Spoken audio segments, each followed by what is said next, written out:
La creación de la nueva civilización, por Alvin y Heidi Toffler. 5. 3. El sustituto definitivo.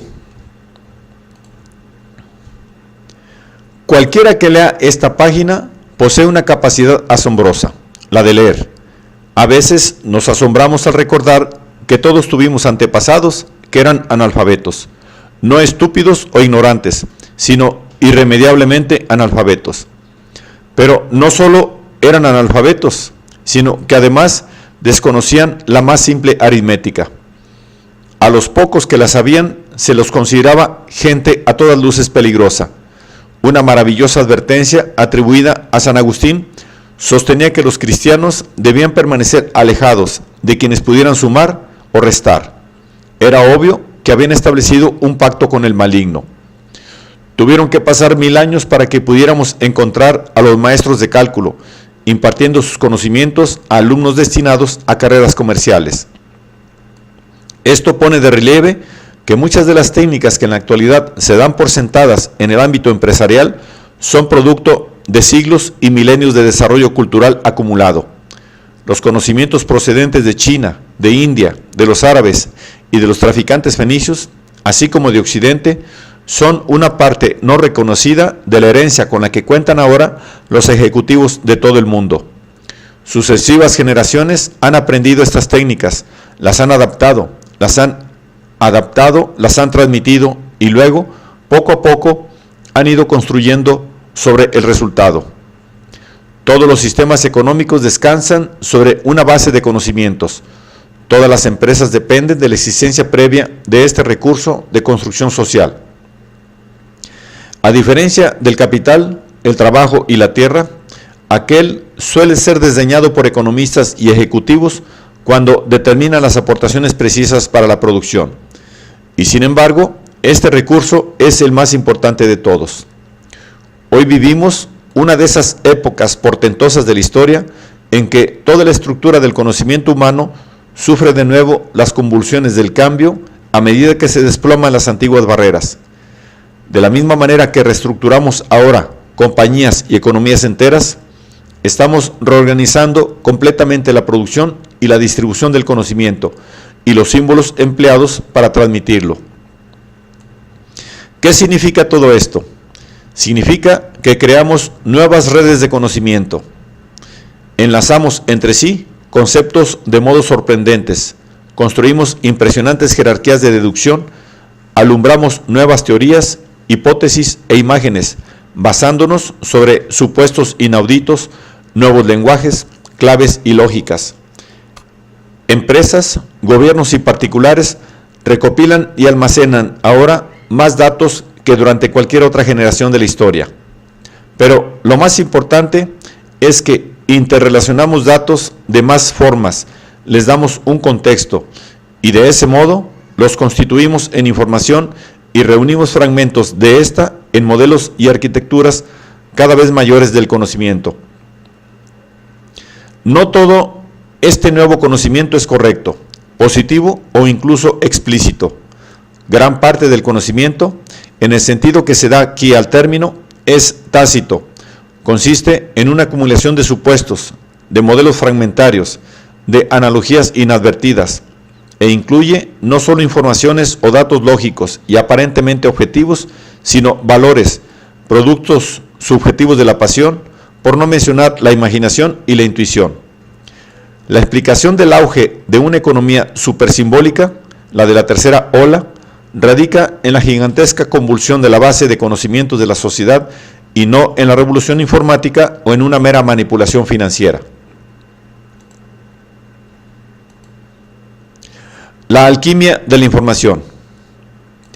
Muchos de los cambios que se producen en el sistema de conocimientos de la sociedad se traducen directamente en operaciones empresariales. Este sistema de conocimientos es una parte del entorno de toda empresa, más penetrante todavía que los sistemas bancario, político o energético, dejando aparte el hecho de que ninguna empresa abriría sus puertas si no hubiera idioma, cultura, datos, información y conocimientos técnicos.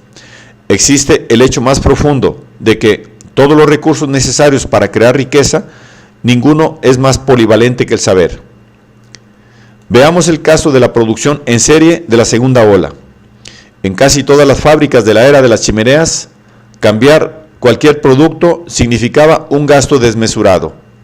Requería la intervención de fabricantes de herramientas, troqueles y plantillas y otros especialistas bien retribuidos, y entrañaba además gran cantidad de tiempo improductivo, durante el cual las máquinas permanecían paradas mientras consumían capital, intereses y gastos generales. Esta era la razón de que menguase el costo unitario de la producción cuando era posible hacer series enormes de productos idénticos. Tal hecho suscitó la teoría de los ahorros de escala. Pero la nueva tecnología altera las teorías de la segunda ola. En lugar de la producción en serie, nos desplazamos hacia la producción desmasificada. El resultado es una explosión de productos y servicios personalizados y semipersonalizados. Las últimas tecnologías manufactureras de componente informático tornan posible y barata una interminable variedad. De hecho, las nuevas tecnologías de la información empujan hacia cero el coste de la diversidad y reducen los antaño vitales ahorros de escala. Tomemos el caso de los materiales. Un programa informático inteligente incorporado a un torno puede obtener de la misma cantidad de acero más piezas que la mayoría de los operarios humanos. Al ser factible la miniaturización, los nuevos conocimientos dan origen a productos más pequeños y ligeros, con lo que a su vez disminuyen los costes de almacenamiento y transporte. El seguimiento de los envíos al minuto, es decir, una información mejor, reporta mayores ahorros en el transporte. El nuevo conocimiento conduce, asimismo, a la creación de materiales totalmente nuevos para destinos muy diversos, desde la aeronáutica hasta la biología, y eleva nuestra capacidad de sustituir un elemento por otro. Un saber más profundo nos permite especificar los materiales en el plano molecular para lograr las características térmicas, eléctricas o mecánicas deseadas. La única razón de que transportemos de una parte a otra del planeta enormes cantidades de materias primas como la bauxita, el níquel y el cobre es que carecemos de los conocimientos necesarios para transformar los materiales locales en sustitutos utilizables. Una vez adquirido ese saber, obtendremos un ahorro espectacular en el transporte. En resumen, el conocimiento reemplaza tanto a los recursos como al transporte. Lo mismo cabe decir de la energía. Nada ilustra mejor la posibilidad de que el conocimiento sustituya a otros recursos que los recientes descubrimientos en el campo de la superconductividad, que como mínimo reducirán la cantidad de energía necesaria en la actualidad por cada unidad de producción. Además de reemplazar a materiales, transporte y energía, el conocimiento también ahorra tiempo. Este es, en sí mismo, uno de los recursos económicos más importantes, aunque no aparezca en parte alguna de los balances de sociedades de la segunda ola.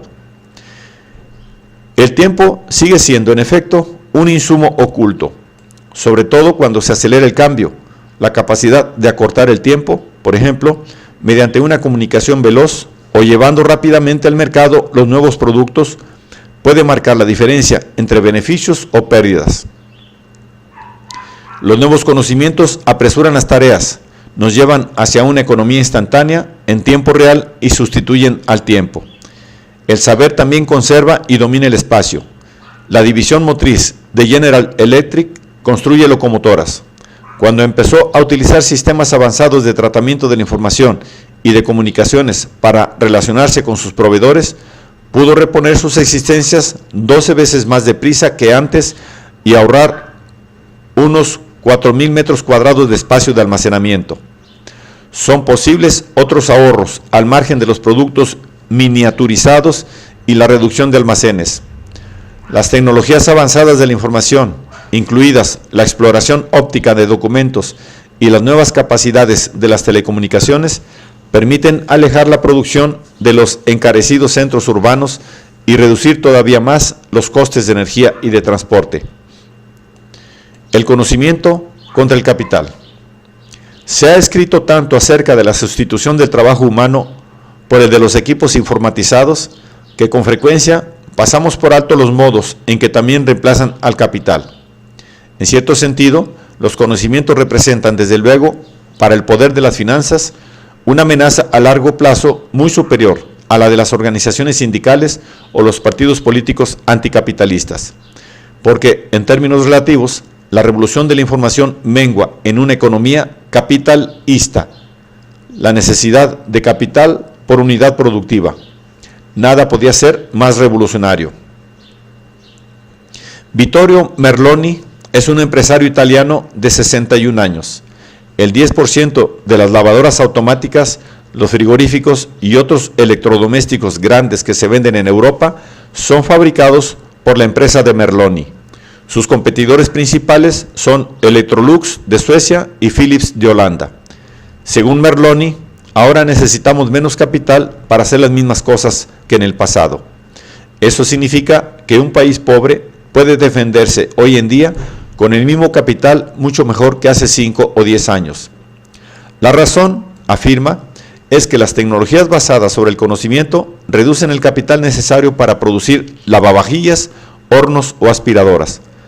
Para empezar, y según Merloni, la información sustituye a las costosas existencias. Al acelerar la capacidad de respuesta de la fábrica al mercado y tornar económicas las series cortas, una información mejor y mucho más rápida permite reducir la cantidad de componentes y productos terminados que duermen el sueño de los justos en los almacenes de la fábrica o en los apartaderos ferroviarios. El caso de Merloni es el de todas las grandes empresas de Estados Unidos, Japón y Alemania. Por doquier se reducen las existencias gracias al suministro informatizado de piezas solo en el momento preciso. Y, por supuesto, la disminución del inventario no solo se traduce en una reducción de espacio y en un menor coste inmobiliario antes mencionados, sino también en una disminución de impuestos, seguros y gastos generales, aun cuando el coste inicial de ordenadores, el software, la información y las telecomunicaciones puede ser alto, dice Merloni. El ahorro global determina que su empresa requiera menos capital para desempeñar la misma tarea que antes realizaba. Michael Milken, quien sabe lo suyo con respecto a inversiones, ha resumido la situación en 8 palabras. El capital humano ha sustituido al capital monetario, puesto que reduce la necesidad de materias primas, mano de obra, tiempo, espacio, capital y otras aportaciones. El conocimiento pasa a ser el sustituto definitivo, el recurso crucial de una economía avanzada. Y a medida que esto sucede, su valor sube como la espuma.